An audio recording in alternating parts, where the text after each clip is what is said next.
Perfetti per colazione o per merenda, prepariamo insieme questi mini plum cake integrali alle mele, senza latte e senza burro.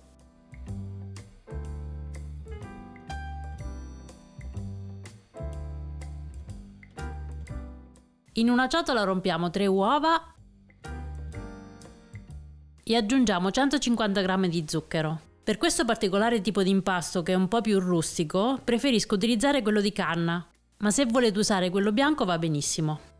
Frulliamo per bene fino ad ottenere un composto chiaro e spumoso.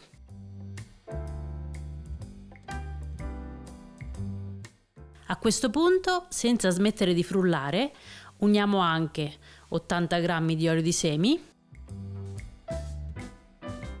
100 g di acqua e 280 g di farina integrale un po' alla volta.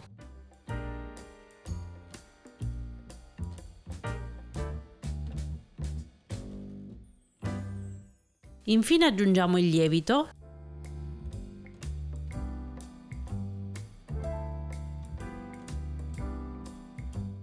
diamo un'ultima mescolata e l'impasto è pronto.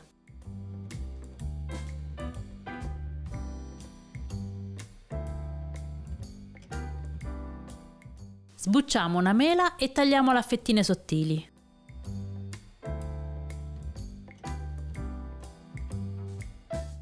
Prendiamo gli stampi da mini plum cake foderati con i pirottini e riempiamone i 2/3 con l'impasto.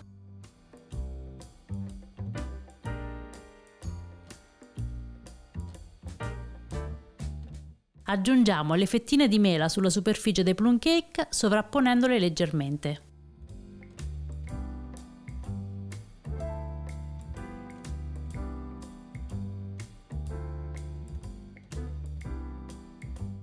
Inforniamo a 170 gradi e facciamo cuocere per circa 25 minuti.